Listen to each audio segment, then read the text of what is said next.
Hi guys, Triple R. I was looking at buying a recovery tool for working on beaches, like some sort of scoop, and I did find some stainless steel ones online at the Miners Den and other places like that. And but look, they were anywhere from $140 to $180. Some of them were admittedly made of stainless steel. I couldn't find a picture of one right now, unfortunately, but I've just got my phone out. But that's kind of what you're looking at. That one hasn't got a long handle, of course, that's just the short handle, but that's what you'd need to be working in wet sand down the beach. I don't know how much that is.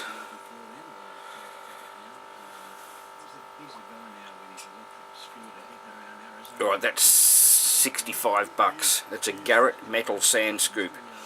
I want something like that, but I want something that I can use standing up in very wet sand. So when the tide's just gone out, we've got a lot of beaches here that are very flat.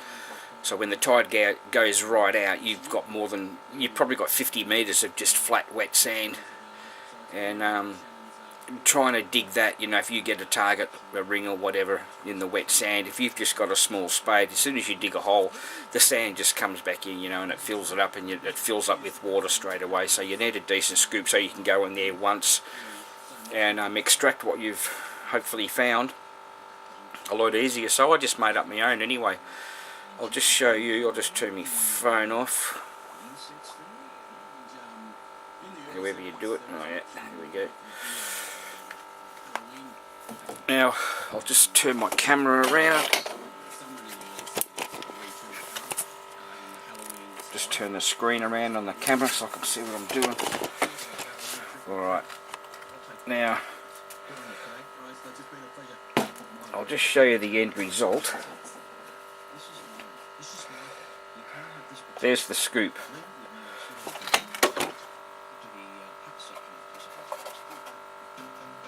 Okay, so it's kind of biggish.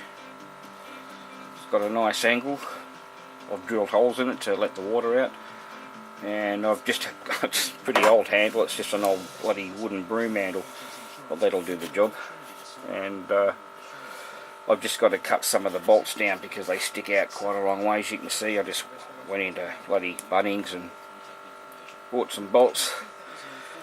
Now, this container, we used to keep bloody biscuits in it for the dog, and it started off looking like one of these, just a big old Tupperware container, good size.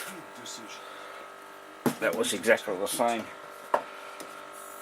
So as you can see, I've cut it down. I've just cut a bit of an angle on it, you know, just because you do.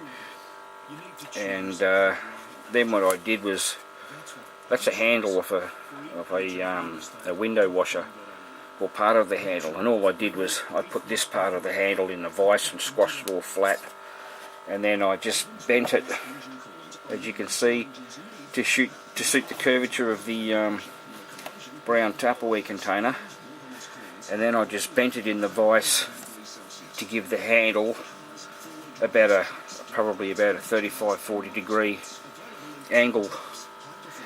And then the handle was still going to move around a lot, so I put this bracing on it. Now this is part of a 100 by 50 mil downpipe. It's zinc aluminum, and this was part of the downpipe. I've just cut it along here. That's the seam that was usually at the back of the downpipe. I've just cut along that, and then gone out about, I don't know, probably 25 mil.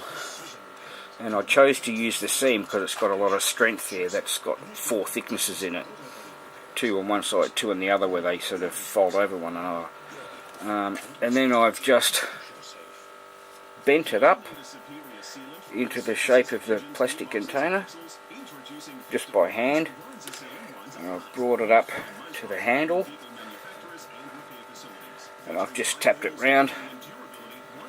I just put a rivet in here just to hold that down, and then I've got a bolt that goes through the brace through the windscreen, through the window washer handle, and I also drilled a hole through the timber handle, and then I just sort of kind of poked the timber handle in all the way down. The timber handle I also put onto my angle grinder and just sort of wore the end of the timber down to a bit of a point so that it'd fit right deep into the handle. Then I just lined up all the holes, whacked a bolt through it. It's very good, won't go anywhere, and that's actually quite strong. Like, there's just no movement in that at all. Now, and then I just got a drill bit.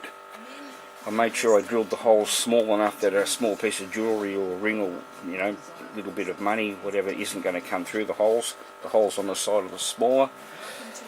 Holes on the bottom are the same size as the sides. I really don't know how this is going to work, but it looks pretty much very similar to the ones I saw on the internet for like 180 bucks, made of stainless steel. Now I have seen them made of plastic as well, so it should be strong enough to work. Now I'll just, how am I going to do this? I'll try and get up and show you how it works. I've just got to move my camera. Okay, I think that'll work. So basically what you do is you put it down over the target as such. You can see that.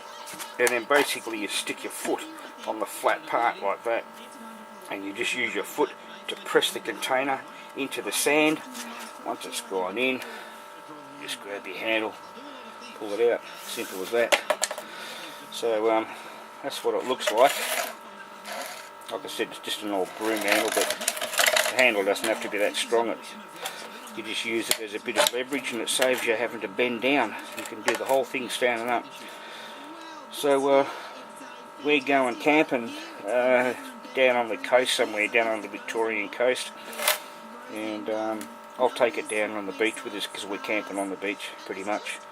I'll take it down, see how it goes, and I'll tell you how it works out, see what it's like.